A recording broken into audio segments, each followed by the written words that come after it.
दोन्ही जी-आर जे आहेत ते मागे घेतलेले आहेत. आपली पहिली प्रतिक्रिया.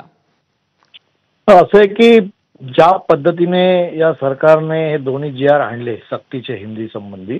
त्याबद्दल मराठी माणूस पेटून उठला. पूर्ण महाराष्ट्रामध्ये या आणलेल्या जी-आरच्या विरोधात संपूर्णपणे मराठी माणूस हा रागावलेला आहे आणि त्यामुळे सरकारला मराठी माणूस जो एकत्र येतोय आणि ज्या पद्धतीने सरकारच्या विरोधात उभं राहतोय आणि यामुळेच या मराठी माणसाची एकजूट बघितल्यानंतर सरकारला हे दोन्ही जी-आर रद्द करावे लागले.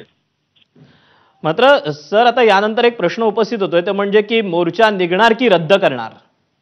असं आहे की मराठी माणसाची एकजूट आहे. हे सरकार आज एकपटलंय आणि ह्या सरकारच्या विरोधात बोलतोय. हे सगळं जे आहे ते जी-आर रद्द करून त्यांनी पुन्हा अभ्यास गट नेमलाय आणि अभ्यास गटाच्या नंतर पुन्हा जो अहवाल येईल त्यानंतर पुन्हा सरकार याबाबतचा निर्णय घेणार आहे.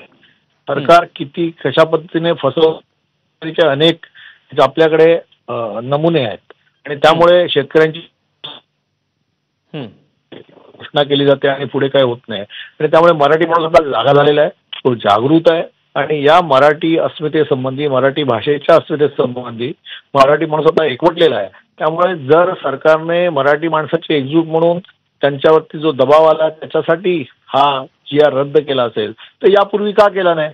यापूर्वीची वेगवेगळी कारणं का देत होते?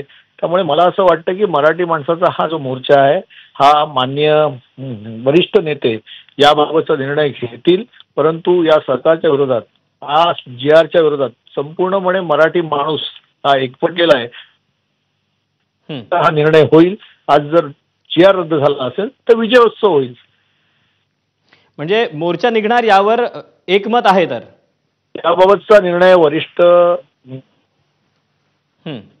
की मराठी माणसाची एकजूट बघूनच सरकारला नमावं लागलं आणि सरकारने दोन्ही जी-आर रद्द